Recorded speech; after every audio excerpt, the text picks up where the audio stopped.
Good morning दोस्तों। आप सभी का गब्बर स्टडी पे स्वागत है। और आप लोगों के लिए लाया हूँ एक बहुत ही इम्पोर्टेंट चैप्टर जो कि प्रकाश है, जो कि सबसे ज़्यादा इम्पोर्टेंट कक्षा 10 और कक्षा 12 वाले बच्चों के लिए है। और उससे भी ज़्यादा जरूरी जो कि कंपटीशन वनडे एग्जाम की तैयारी करें बच्चे, उनके लिए है। तो आप सभी को अच्छा लगेगा इसको पढ़कर, और काफ़ी बढ़िया तरीके से मैं आप लोगों को बताऊंगा। प्रकाश प्रकाश देखिए आप, एक प्रकार की एनर्जी होती है, ऊर्जा होती है, जो कि किसी भी वस्तु को दिखाने में हमारी आंखों को मदद करती है। प्रकाश का यही सीधे सीधे मतलब है कि किसी भी वस्तु को दिखाने में जो चीज मदद करती है उसे हम प्रकाश या ऊर्जा कहते हैं। प्रकाश एक प्रकार की ऊर्जा है। तो देखिए प्रकाश की चाल क्या होती है। प्रकाश की चाल अनेक माध्यम में अनेक अनेक होती है। तो सबसे पहले निर्वात हमारा आ जाता है। निर्वात में प्रकाश की चाल 3 × 10⁻8 मीटर प्रति सेकेंड होती है। और इसी तरह हमारी पानी में क्या होती है, पानी में होती है 2.25 × 10⁻8 मीटर प्रति सेकेंड। ये 10 लिखा है। तो और देखिए तारपीन की तेल, जो तारपीन का तेल रहता है, उसमें प्रकाश की चाल 2.64 × 10⁸ मीटर प्रति सेकेंड होती है। और कांच में हमारी प्रकाश की चाल होती है 2 × 10⁸ होती है।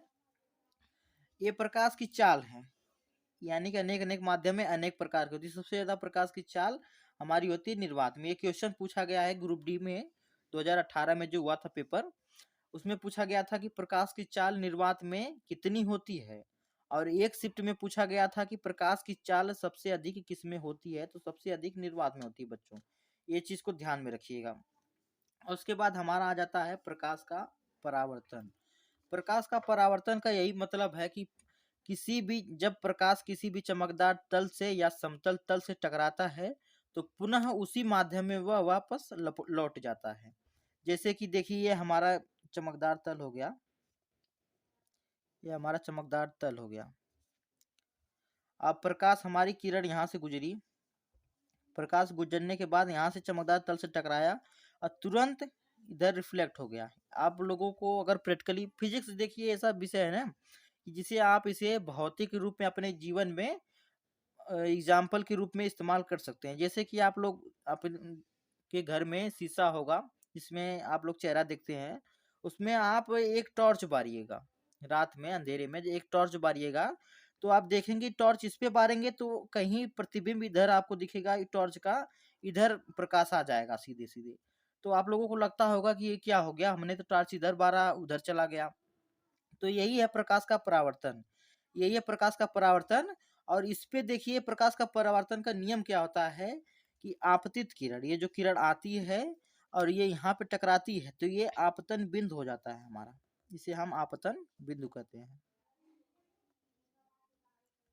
आपतन, इसे आपतन बिंदु कहते हैं, इसे आपतित किरण कहते हैं।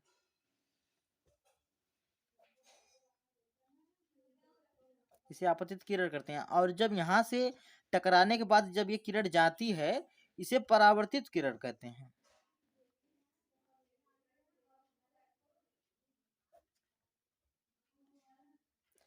परावर्तित किरण कहते हैं।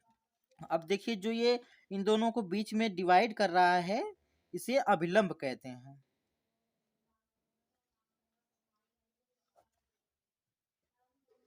अभिलंब कहते हैं। तो इसका नियम क्या है, पहला तो ये हो गया कि आपतित किरण परावर्तित किरण के सदैव बराबर होती है। जैसा कि आप लोग देख रहे हैं, जितना वो आएगी उतना ही जाएगी, ये सीधे सीधे हो गया आपका। और दोनों एक ही बिंदु पर मिलती हैं, यानी कि यहीं से रिफ्लेक्ट होती हैं, तो यहीं पर मिलती हैं। हाँ।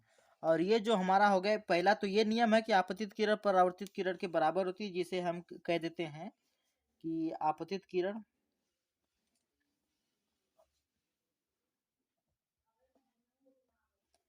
बराबर है परावर्तित किरण के।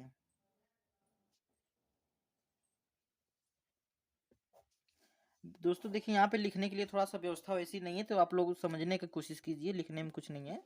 और दूसरा हमारा क्या है कि आपतित किरण परावर्तित किरण अभिलंब तीनों एक ही बिंदु पर रहते हैं। सबसे बड़ी बात यह है कि तीनों एक ही बिंदु पर रहते हैं।